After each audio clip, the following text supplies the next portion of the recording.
본 방송에서 제공하는 투자 정보는 투자 판단에 대한 조언입니다. 방송에서 제공하는 주식의 가치, 가격 상승 및 가격 하락에 대해서는 방송사에서 보장하지 않습니다. 이 시각 헤드라인 뉴스입니다. 도널드 트럼프 미국 대통령은 김정은 북한 국무위원장과의 첫 정상회담 직후 회담이 매우 좋았다고 밝혔습니다. 트럼프 대통령은 오늘 오전 싱가포르 센토사 섬에 있는 카펠라 호텔에서 40여 분간 통역만 배석한 채 김 위원장과 가진 단독 회담 직후 이같이 밝혔습니다. 트럼프 대통령은 이어 김 위원장 관계가 훌륭하다고 덧붙였으며 이후 업무 오찬을 갖고 잠시 뒤 서명식을 가질 예정으로 밝혀졌습니다. 싱가포르에서 진행 중인 북미 정상회담에 중국과 일본도 큰 관심을 보이며 보도를 이어가고 있습니다. 중국 관영 CCTV는 싱가포르 현지를 연결해 북미 정상회담을 생방송으로 전하며 큰 관심을 나타냈고, 일본은 스가 요시히데 관방장관이 북미 정상회담이 동북아시아의 평화와 안정을 향해 커다란 한 걸음을 내딛는 역사적인 회담이 되기를 강하게 기대한다고 밝혔습니다. 주택담보대출의 감소로 지난달 전체 금융권 가계대출 증가 규모가 1년 전보다 크게 줄어든 것으로 나타났습니다. 금융위가 발표한 지난달 금융권 가계대출 증가 규모는 6조 8천억 원으로 전월보다 5천억 원이 줄었고, 지난해 5월 10조 원보다는 3조 2천억 원이 감소했습니다. 특히 규제 강화에 힘입어 주택담보대출 증가액은 지난해 5월 5조 2천억 원에서 지난달 2조 5천억 원으로 1년 새 절반 이하로 뚝 떨어졌습니다. 검찰이 줄기세포 치료제 개발업체 네이처셀의 주가 조작 정황 등을 포착하고 본사 사무실 등을 압수수색했는데, 라정찬 네이처셀 대표 등이 허위 과장 정보를 활용해 시세를 조종한 혐의 등을 들여다볼 것으로 알려졌습니다. 코스닥의 대표 바이오 종목 중 하나인 네이처셀이 검찰의 수사 대상에 오르며 주식시장에 바이오주 거품 논란이 재점화될 전망입니다.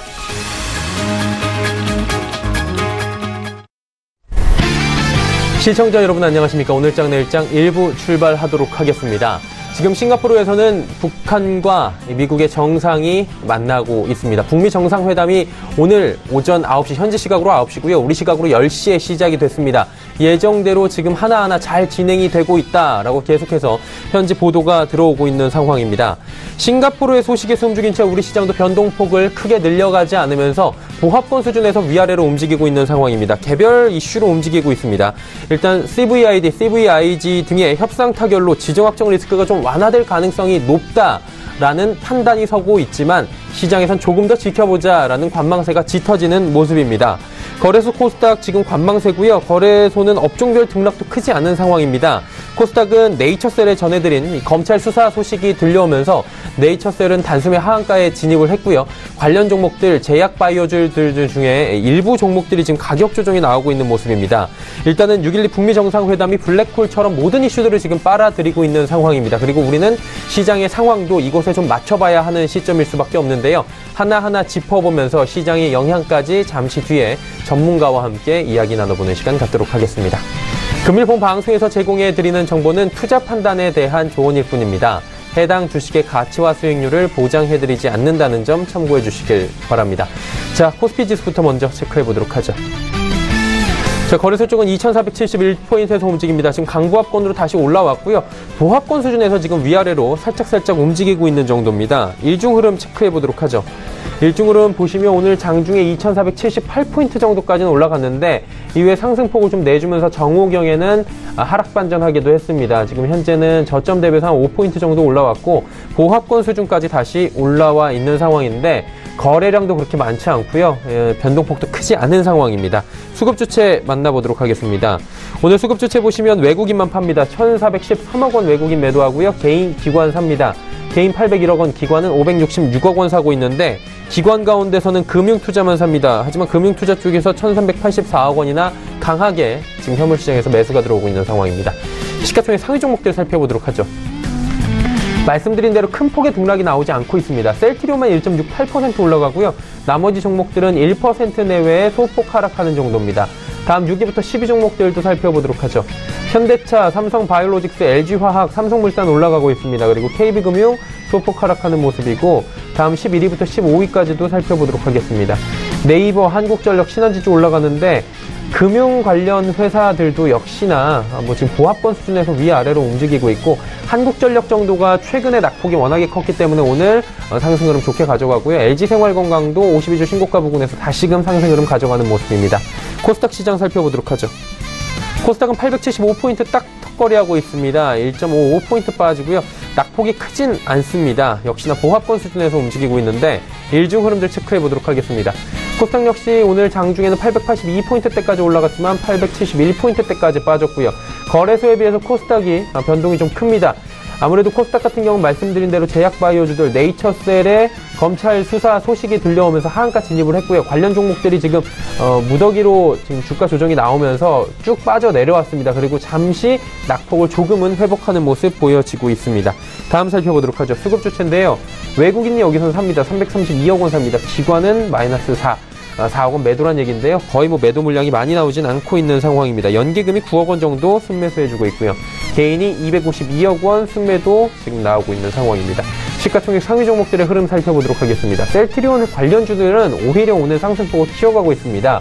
셀트리온 헬스케어 3%대 강세, 신라젠도 소폭 강세 보입니다. 메디톡스 소폭 약세, 바이로메드도 강보합입니다. 나노스가 7,800원대에서 지금 저항을 받고 있는 상황입니다. 6위부터 10위 종목들도 살펴보도록 하죠. HLB가 지금 오랜만에 상승 흐름 가져가고요. CJENM이 9만원에서 공방벌입니다. 스튜디오 드래곤도 1.01% 하락하고요. 셀트리온 제약도 상승하면서 셀트리온 3인방은 오늘 모두 상승하는 흐름 가져갑니다. 포스코 캠텍 1.4% 조정입니다. 11위부터 15위까지도 살펴보도록 하죠.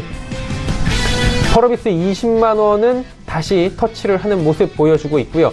컴투스가 낙폭이 좀 큽니다. 코오롱 캐시준도 2%대 하락, 카카오멜로닉, 약보합, 그리고 휴젤이 1.62% 상승합니다. 원달러 환율의 흐름 살펴보도록 하겠습니다. 1074원대에 거래가 되면서 원화 소폭 강세 보여지고 있습니다. 국내 양시장 여기까지 살펴보도록 하죠.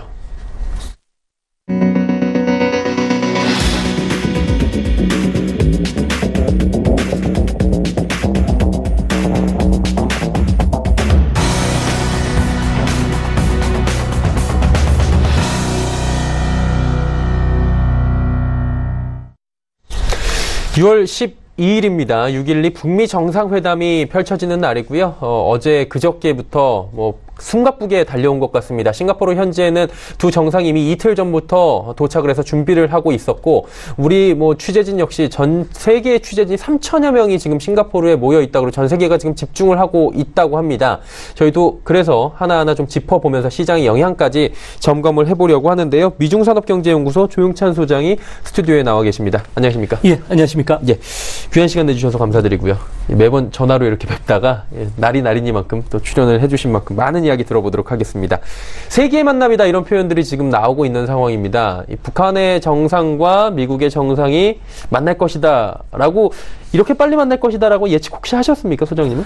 저도 예측을 못했는데요. 세계 단판, 세계 게임 같은 경우에는 소문난 잔치에 먹을 것은 없었습니다. 하지만 예측 불가능한 두 정상이 정치적 그 사활을 걸고서 만났던 만큼 아무래도 기대 이상의 성과를 내놓을 것으로 보여지는데요. 예. 아무래도 미국 입장에서는 CVID를 명문화하는 것과 관련해서는 어느 정도 합의만에 당길 것으로 보여지고요.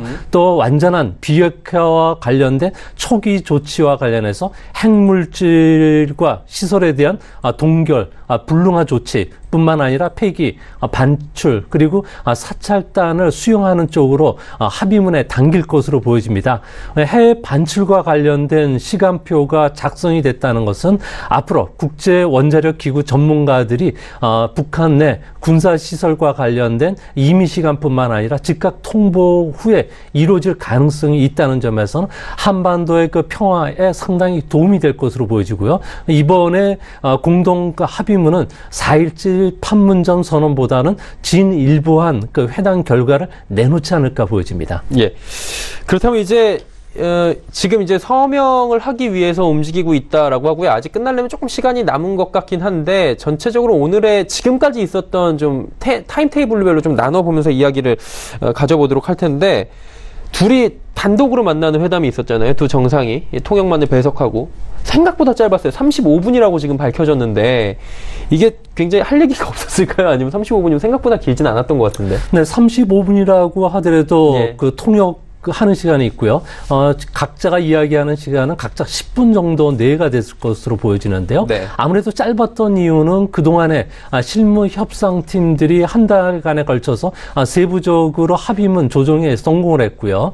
또 어제 3차례에 걸쳐서 밤늦게까지 조정에 합의했기 때문에 그런 것으로 보여집니다. 이번 회담의 가장 중요한 핵심 포인트는 4가지였는데요. 예. 완전한 비핵화 길과 관련된 시간표가 작성이 됐다는 점, 이뿐만 아니라 체제 보장과 경제 지원과 관련된 내용이 서로가 어느 정도 양해할 정도로 충분한 합의가 이루어졌다는 점, 그리고 한국 전쟁 종결뿐만 아니라 추후 북미 정상회담과 관련된 이야기가 구체적으로 논의가 됐기 때문에 그렇습니다. 트럼프 같은 경우에는 회담 이전부터 1분간 서로가 만나면은 모든 것을 다 알 수 있다고 이야기를 했는데요. 앞으로 있을 2-3차례에 걸쳐서 정상회담에서도 압축적으로 핵 폐기와 관련된 시간표가 어느 정도 정해졌기 때문에 모든 핵시설과 관련된 신고 의사를 표명할 것으로 보여지고요. 전면적인 사찰과 허용, 그리고 핵무기의 반출이 이루어질 것으로 보여집니다. 이뿐만 아니라 앞으로 회담의 가장 중요한 점은 핵 보유국을 명기한 북한의 헌법 개정도 이야기가 될 것으로 보여지고요. 세계가 비핵화와 관련돼서 조치를 취할 때까지 북한도 핵 개발을 멈추지 않겠다고 하는 북한의 법률 개정도 이루어지지 않을까 보여집니다. 이뿐만 아니라 중국이 원하는 주한미군 철수와 관련돼서 북한이 요구하지는 않을 것으로 보여지고요. 또한 포괄적인 핵실험 금지뿐만 아니라 핵포기 대신 영변이나 심포, 경수로 건설과 관련된 지원을 요청할 것으로 보여집니다. 이뿐만 아니라 ICBM과 관련된 폐기와 폐기 장소를 공개할 것으로 보여진다는 점에선 앞으로 더 많은 내용들이 기대되지 않을까 보여집니다. 예, 북미 정상이 지금 합의문에 서명을 했다라는 이야기가 나왔는데 서명이 어떤 문서에 구체적으로 나왔는지가 혹시나 저희 함께하고 있는 시간 중에 나오면은 이 부분도 좀 여쭤보도록 하고요. 일단 회담 결과를 좀 더 자세히 여쭤봐야 되는데 이 CVID와 CVIG 이 부분에 대해서 지금 사실 이견이 굉장히 많았습니다. 이게 언론사에서는 뭐 도표별로 얘기를 해가지고 양측 간에 극명한 간극이 나오는 부분이 이 부분이다. 특히나 북한 쪽에서 CVID라는 표현 자체를 굉장히 좀 거부감을 갖는다라는 얘기가 있었는데 결국에는 지금 뭐 목표 시한까지 제시가 될 것이다 방금 말씀을 해주셨습니다. 결과에 대해서 낙관적으로 좀 보시는 거죠? 네, 낙관적으로 볼 수밖에 없는 상황인데요. 북한 같은 경우는 이전까지만 하더라도 CVID와 관련돼서는 예. 아주 노이로제를 갖고 있었습니다. 아무래도 완전한 비핵화까지만 양보할 것으로 보여졌는데요. 이렇게 전격적으로 결단을 했던 것은 아무래도 미국이 완전한 체제 보장과 관련된 약속을 해주지 않았나 이렇게 보여집니다. 그런 측면에서 보면은 체제 보장과 관련해서는 종전선을 넘어서 평화 선언까지도 이루어질 것으로 보여지고요. 또한 유엔뿐만 아니라 유엔 안보리뿐만 아니라 미국 단독의 경제 제재도 풀어줄 것을 명시할 것으로 보여집니다. 이뿐만 아니라 경제적 보상도 이야기가 됐던 것으로 보여지고요. 앞으로 이 때문에 구속력을 갖는 이번 합의문을 미국 상원에서 통과시켜주는 여부가 이제 관건이 될 것으로 보여지는데요. 이 때문에 앞으로 공은 미국으로 넘어가지 않을까 보여집니다. 예, 일단 뭐 공이 미국으로 넘어갔고요. 다음 단계가 있어야 될 것 같습니다. 어쨌든 말씀해주신 것과 종합적으로 보자면 비핵화라는 게 오늘 당장 두 정상이 만나서 오늘 합시다라고 될 수 있는 부분이 절대 아니기 때문이다. 뭐 이런 얘기들은 많이 나왔는데 그럼 언제쯤 제대로 된 해결 방안이 도출되느냐 이 부분에 대해서 많은 분들이 관심을 가질 것 같은데 시간이 좀 걸리겠죠. 네, 아무래도 실무 이행 시간은 상당히 좀 길어지지 않을까 보여지는데요. 우리나라와 북한은 1971년 8월 남북 적십자 회담 이후에 660번의 모임을 가졌습니다. 이 중에서 248건의 합의 문서가 작성이 됐었는데요. 대부분 차관급에서 작성이 됐던 만큼 아무래도 최고 고위 측에서는 이를 추인하지 않았기 때문에 제대로 시행되지는 않았었습니다. 이번에도 이번 북한의 비핵화와 관련된 프로세스를 보면은 기술적, 정치적, 물리적으로 단기간에 그칠 사항은 아닌 것으로 보여지기 때문에 합의가 실제 지켜질지 여부는 좀 더 추후에 면밀하게 지켜보셔야 되는데요. CIA가 발표한 보고서에 따르면 북한 같은 경우에는 핵탄두를 최소 20기에서 많게는 60기 정도를 갖고 있고요. 또 야구공이나 그 소프트볼 정도에 달하는 플루토늄이나 우라늄 같은 경우에는 북한이 10,000개 정도에 달하는 지하시설에 은닉했을 경우에 이것을 다 찾아내는 데는 물리적으로 불가능하다고 합니다. 한 15년 정도 걸리지 않을 것으로 보여지는데요. 이 때문에 북한이 이거와 관련된 명확하기 위해서 자유로운 그 사찰 허용뿐만 아니라 핵시설에 대한 공개 그리고 핵 개발과 관련되어 있는 데이터들을 공개할 것으로 보여진다는 점에서 의외로 커다란 성과가 있지 않나 이렇게 생각이 됩니다. 네. 그리고 우리가 큰 기대를 가졌던 부분 중에 하나는 뭐 계속 얘기가 나왔던 부분이 뭐 문재인 대통령이 바로 싱가포르에 가는 것이 아니냐, 뭐 청와대에서 싱가포르에 좀 나갔다라는 얘기가 나오자마자 언론에선 계속해서 아무래도 이제 3국 간의 정상회담이 바로 이루어지지 않을까라고 기대감을 가졌는데 이 부분에 대한 전망은 좀 빗나간 것 같습니다. 당장 내일 정도에 있지 않을까 기대는 안 될 것 같은데 지금 그럼 종전선언과 관련해서 남한 그러니까 대한민국, 북한, 미국이 3국 간의 정상들이 만나서 회담을 갖는 건 언제쯤으로 저희가 예측을 해보면 좋을까요? 아무래도 진정성 있는 회담의 결과가 도출됐다는 것만으로도 큰 기대를 부합했다고 보여지는데요. 이 때문에 7월 달에 있을 그 평양에서 열릴 것으로 예상이 되는데요. 북미 정상회담과 그리고 10월 달에 예상되어 있는 워싱턴에서 열릴 3차 북미 정상회담 중에 아무래도 종전선언이 이루어지지 않을까 보여집니다. 정책 의미에서 보면은 7월 27일 종전 그 70주년 때 아무래도 그 종전 선언이 이루어질 가능성이 높고요. 늦어도 11월 중간 선거 이전까지는 정적 의미를 갖고 있는 9월 유엔 총회라든지 10월 달 정도까지는 이루어지지 않을까 보여집니다. 문제는 종전 선언이 정치적 의미를 갖고 있다면 실질적인 이행 조치와 관련된 평화 선언과 관련해서는 아무래도 중국이라든지 러시아, 일본이 참여를 해야 되는데요. 한반도의 그 지정학적 변화와 관련해서 지분을 챙기기 위해서 이들 세 나라가 적극적으로 개입을 하고 있기 때문에 앞으로 평화선언까지는 좀 더 많은 시간이 걸리지 않을까 보여집니다. 예. 일단은 뭐 올해 내로는 어느 정도 나오긴 하겠지만 시간이 뭐 내일 당장 되는 건 아닐 수 있다라고 이야기를 해주셨습니다. 국내외 정치 상황도 그리고 전 세계적으로 정치 지형 지도가 지금 바뀌고 있는 상황이다 보니까 이목이 집중이 돼 있는데요. 이 외에도 사실 따지고 보면 경제적으로 파급력 있는 여러 가지 이벤트들이 있지 않습니까? FOMC 있고요. ECB도 남아있기 때문에 시장의 영향력을 하나하나 봐야 되는데 글로벌 시장 전망 전체적으로 해보면 어떨까요? 아무래도 그 북한과 관련된 지정학적 위험이 해소된 것은 증시에는 커다란 호재가 될 것으로 보여집니다. 하지만 아무래도 이 그 호재는 증시에 선반영됐다는 측면에선 앞으로 트럼프 행정부가 보호무역주의 정책을 중간선거 이전까지 확대시켜 줄 것으로 보여진다는 점에서는 아무래도 무역과 관련된 업종은 아무래도 큰 타격을 받지 않을까 보여지고요. 이뿐만 아니라 다음 주부터 시작될 FOMC 회의 그리고 ECB 이사회 그리고 JOB의 금융정책 결정회의가 있습니다. 아무래도 미국이 금리 인상을 했을 경우에 다른 나라도 금리 정상화와 관련된 부분들을 언급할 것으로 보여지기 때문에 FOMC에서 과연 시장 참가자들이 어떻게 정책 금리 예상을 부합하느냐를 또 볼 것으로 보여지고요. 또 정책 그 운영 지침과 관련된 포워드 가이던스가 어떻게 변화에 따라서 아무래도 신흥국 통화 자체가 변동성이 커지고 채권 가격이 급등할 수 있는 이런 소지를 갖고 있기 때문에 앞으로 FOMC 회의 그리고 미국의 그 무역 전쟁과 관련된 보호무역 정책을 좀 더 집중해서 보셔야 되지 않을까 생각이 됩니다. 예. 지금 6월 12일이고요. 오늘만을 기다려왔던 분들이 많으시기 때문에 워낙에 그리고 이벤트가 커서 블랙홀처럼 빨아들인다라고 표현을 좀 써야 될 것 같습니다. 하지만 봐야 될 것들이 이렇게 많다라는 부분인 겁니다. 조금 전에 살짝 언급을 해주셨는데 무역전쟁 부분 조금만 더 여쭤보도록 할게요. 미중 간의 무역 갈등 사실 좀 지난번에 저희가 전화 연결하면서 항상 여쭤봤던 게 괜찮아지는 것 같았는데 세 번째 만남에서 지금 또다시 잡음이 나오고 있습니다. 이게 전쟁이 조금 더 격화가 될 가능성에 대해서는 어떻게 보십니까? 아무래도 현재 그 4월 달에 그 중국의 대미 무역 흑자가 의외로 지금 늘고 있는데요. 예. 이 때문에 앞으로 중국에 대한 보호무역 정책을 트럼프 행정부가 가시적인 효과들을 나타나지 않을까 보여집니다. 당장 그 6월 25일 전후까지는 아무래도 1차 보호무역 정책과 관련된 그 관세를 인상시킬 것으로 보여지고요. 또 이렇게 되면 중국 같은 경우에도 미국산 농산물과 관련된 수입 규제를 할 것으로 보여지는데요.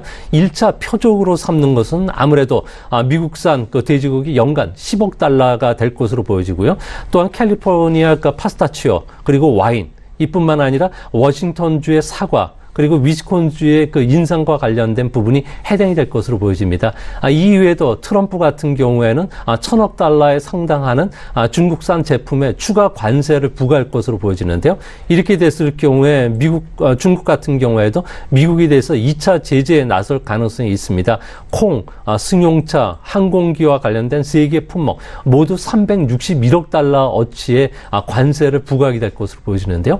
이렇게 되면 미국은 성장률이 0.1%, 중국은 마이너스 0.4% 성장률이 떨어지고요. 우리나라도 아무래도 0.2%, 대만은 0.4% 성장이 하락할 수 있다는 점에서도 앞으로 두 나라 간의 그 무역 전쟁이 세계 경제에 미치는 영향도 커지지 않을까 보여집니다. 예. 국내 시장을 조금 더 짚어보도록 하겠습니다. 영향력이 커질 수 있는 그 미국과 중국 간의 이 부분은 사실 조금 더 지켜봐야 되는 부분이고요. 당장 코앞에 발등에 떨어진 것들은 대북 관련주들일 것 같아요. 경협주라고 묶여 있는데 최근에 롤러코스터를 좀 타다가 오늘은 좀 잠잠한 모습들을 보이고 있습니다. 해결할 문제들이 많긴 하지만 갈 길이 멀긴 하지만 오늘 회담이 좀 긍정적으로 이대로 끝난다. 지금 서명한다 그러면서 서명이 안 되고 있는 것 같은데 좋은 흐름들이 나타나면 관련주들은 흐름이 어떨까요, 앞으로? 앞으로 한반도 평화와 관련된 진전된 결과가 나올 것으로 보여지는데요. 예. 이렇게 되면 경제에도 큰 변화가 찾아올 것으로 보여집니다. 단기적인 사항은 아니겠지만 중장기적으로 보면은 우리 경제에는 분명히 호재가 될 것으로 보여지는데요. 이 때문에 그동안에 주도주가 없었던 우리나라 시장의 그 남북 그 경역 관련주들도 아무래도 중장기적으로 실적이 뒷받침될 수 있는 종목을 중심으로 해서 옥석 가리기가 전개되지 않을까 보여집니다. 그동안에 남북 그 철도 사업과 관련된 하나는 예를 들면은 북한의 철도용 침묵을 까는 그 부산 산업 같은 경우에는 수혜가 될 것으로 예상하면서 지난 2달간 4배 정도 주가가 급등했는데요. 이 때문에 앞으로 주식시장에서는 급등주보다는 실적이 뒷받침되고 있는 펀더멘탈이 개선되는 종목 중심으로 그 주가가 다시 옥석 가리기가 차려지지 않을까 보여진다는 점에서는 앞으로 천천히 시간을 두면서 분석하는 시간을 가져야 되지 않을까 생각이 됩니다. 한마디로 남북경협주 가운데에서도 실제로 이렇게 진전이 계속된다면 이익이 좋아질 수 있는 기업들이 있기 때문에 그 부분을 하나씩 잡아와야 된다라는 말씀이신 것 같은데 일단은 북한 경제는 지금 타격을 받고 김정은 국무위원장이 이렇게까지 나올 수밖에 없는 이유는 제재를 강하게 받기 때문이다 이런 분석이 있지 않습니까? 제재가 조금씩 안정화를 취하게 되고 북한 경제가 나아질 것을 예측해 볼 수 있을 것 같은데요. 그러면 경제 제재 해제해야 되잖아요. 언제쯤 해제를 좀 할까요, 미국은? 네, 북한 같은 경우는 시장 경제를 도입된 이후 한 3년 정도 계속 플러스 성장을 해왔는데요. 현재 그 북한 경제와 관련해서는 미국의 대북 제재 그리고 유엔 안보리의 제재가 큰 축으로 형성이 되고 있습니다. 미국 같은 경우에는 1950년대 50년이었죠. 한국 전쟁이 발생된 이후 3일 뒤서부터 수출관리법에 대한 규제가 시작됐고요. 이후에는 대적성급 교육법 그리고 공산국가에 대한 제재 조항 그리고 테러 지원국에 북한이 묶이면서 사실상 수출을 할 수 없는 상태까지 몰렸습니다.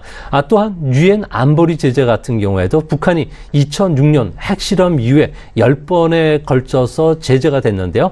앞으로 북미 정상회담 이후 이런 제재들이 하나둘 풀린다는 점에서는 중국에 의존했던 북한 경제가 아무래도 남한과 관련된 수출 그리고 미국 쪽으로 수출 확대가 좀 더 이루어질 수 있다는 점에서 아무래도 북한과 수출이 밀접하게 관련되어 있는 개성공단 관련주들도 눈여겨보셔야 되지 않을까 생각이 됩니다. 네.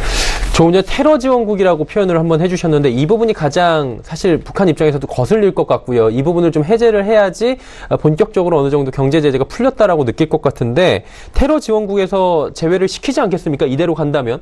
그렇다면 좀 변화가 될 것 같은데 혜택 같은 것들이 생길 것 같고요. 북한은 어떤 혜택을 입게 되는 건가요? 아무래도 고립된 그 북한 경제가 시장 경제로 나올 수 있는 그 기초가 될 것으로 보여지는데요. 네. 아무래도 테러 지원국에서 제외가 되면은 북한은 미국을 비롯한 서방 국가들로부터 경제 활동에 필요한 계약을 체결할 수가 있습니다. 이렇게 될 경우에는 북한이 추진하고 있는 경제 개발 특구 건설뿐만 아니라 원산, 갈막, 해상 관광지 건설에도 속도가 날 것으로 보여지는데요.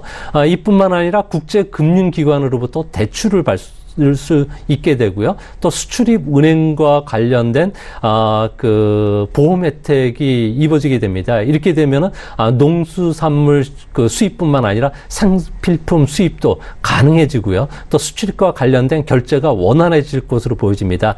또한 미국의 금융 점산망에 가입을 하게 될 것으로 보여지는데요. 이렇게 되면 전 세계 금융기관과 거래가 가능해지기 때문에 정상적인 결제, 송금이 이루어질 수 있다는 점에서는 앞으로 북한에 들어가는 우리나라 기업들한테도 큰 도움이 되지 않을까 보여집니다. 네. 그리고 이제 뭐 계속 얘기가 나오는 부분이 완전한 비핵화와 체제 보장인데 이게 빅딜 아닙니까? 한마디로. 이게 이루어지게 된다면 그 트럼프 대통령은 우리가 지원을 해주마라고 민간 지원을 해주겠다 얘기를 한 게 있습니다. 경제 지원 규모가 사실 얼마나 되느냐 이 부분이 관건인 것 같은데 이 어느 정도나 됩니까? 네, 그 비핵화와 관련해서 중국이 북한에 그 사절단을 보냈다고 하는데요. 그때 북한 같은 경우에는 연간 600억 달러 정도를 지원해 주기를 원했다고 합니다. 현재 600억 달러 정도까지는 아무래도 지원해 주기는 힘들겠지만 1차 비핵화와 관련된 조치에 들어가는 직접 비용이라고 할 수 있는 최대한 50억 달러 정도가 되고요. 핵 폐기와 관련된 그 간접 비용까지 포함하면 100억 달러 정도가 된다고 합니다. 이뿐만 아니라 북한 경제와 관련해서 1차 경제적인 지원을 해주는 50억 달러를 포함한 총 한 200억 달러 정도의 자금이 수요되는데요. 이 자금을 모두 한국이 부담하는 것이 아니라 한국이 한 40% 정도 부담할 것으로 보여진다는 점에서는 앞으로 우리 경제는 그렇게 큰 부담이 되지는 않을 것으로 보여집니다. 다만 장기적인 측면에서 봤을 경우에 한반도의 평화 비용과 관련된 연구 기관별로 좀 다른 차이를 보이고 있는데요. 최근에 그 포춘이 발표한 자료에 따르면 10년간 최대한 2조 달러 정도가 들어갈 것이라고 추정을 했습니다. 이 근거는 독일의 통일과 관련된 비용을 산출한 것인데요. 앞으로 북한 경제가 어느 정도 개방할지 통일 형태라든지 방법에 따라서는 비용 부담이 크게 줄어들 수가 있기 때문에 너무 예민하게 반응하실 필요는 없지 않나 이렇게 보여집니다. 네. 오늘 마지막 질문이 될 것 같은데요. 북한 같은 경우에는 벌써 선제적으로 움직이는 측면도 있는 것 같습니다. 외화 획득을 지금 노린 경제 관광 개발 특구를 지정을 하려고 하는데 카지노 얘기도 나와갖고 그날 우리 카지노주들이 또 들썩들썩하는 모습 보였습니다. 경제 개발 정책은 어떤 식으로 추진이 되는지 이 부분 들어볼까요? 네, 김정은 씨 경제 개혁 그 조치들은 네 가지 큰 틀에서 이루어진다고 하는데요. 아무래도 폐쇄적인 격리가 가능한 경제 개발구가 중심이 될 것으로 보여지고요. 또 원산과 마식령의 관광 특구 이 안에는 아무래도 카지노가 들어갈 것으로 보여집니다. 이뿐만 아니라 외국 기업들한테 수혜를 줄 수 있는 인센티브 제도를 도입한다든지 북한의 개혁과 관련된 경제 개발 5개년 계획을 중심으로 이루어질 것으로 보여집니다. 앞으로 그 중국의 그 많은 전문가들을 파견했고요. 이번에도 싱가포르에 많은 경제 전문가뿐만 아니라 문화 전문가들을 파견했다는 점에서는 앞으로 중국식 개혁 개방에 좀 더 속도를 내지 않을까 보여집니다. 이제 문제는 외국 기업들이 투자를 하기 위해서는 북한이 대서방 적대 정책을 포기하는 것 외에도 아무래도 미국과의 관계 정상화 그리고 WTO에 가입을 해야지만 외국인들이 직접 투자가 이루어질 수 있다는 점에서 앞으로 좀 더 시간이 걸릴 것으로 보여지고요. 또한 외국 기업들이 볼 때 사회주의적 그 기업 책임 관리 제도가 여전히 존속한다는 점, 그리고 법 위에 당이 있고 당 위에 수령 체제가 있다는 점에서는 앞으로 이 부분도 빠른 자본 유입을 가져오는데 큰 걸림돌이 되지 않을까 보여준다는 점에서는 앞으로 북한이 좀 더 많은 시장과 관련된 개혁 개방 조치가 나와야지 우리나라의 그 기업들도 아무래도 안심하고 북한에 투자를 할 수 있지 않나 생각이 됩니다. 네. 북미 정상회담이 지금 한창 이루어지고 있고요. 서명식과 관련된 이야기를 나오고 있습니다. 서명을 아직 하지 않은 것 같은데요. 관련 소식 나오면 저희가 2부에서라도 전해드리도록 하고요. 오늘 북미 정상회담의 분석 그리고 이후에 시장의 영향들까지 하나하나 상세히 점검을 해 주셨습니다. 미중산업경제연구소 조용찬 소장이었습니다. 고맙습니다. 오늘장 내일장 1부 함께 하셨습니다. 잠시 뒤 2부에는 북미 정상회담과 관련된 내용 속보로 계속 전해드리면서 종목 이야기들까지 함께 가져가는 시간 슈퍼듀오 매치 함께 하도록 하겠습니다. 두 분의 전문가와 돌아와 보도록 하겠습니다. 고맙습니다.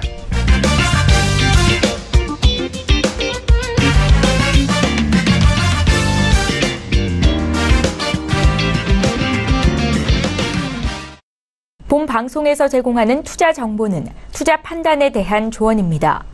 방송에서 제공하는 주식의 가치, 가격 상승 및 가격 하락에 대해서는 방송사에서 보장하지 않습니다.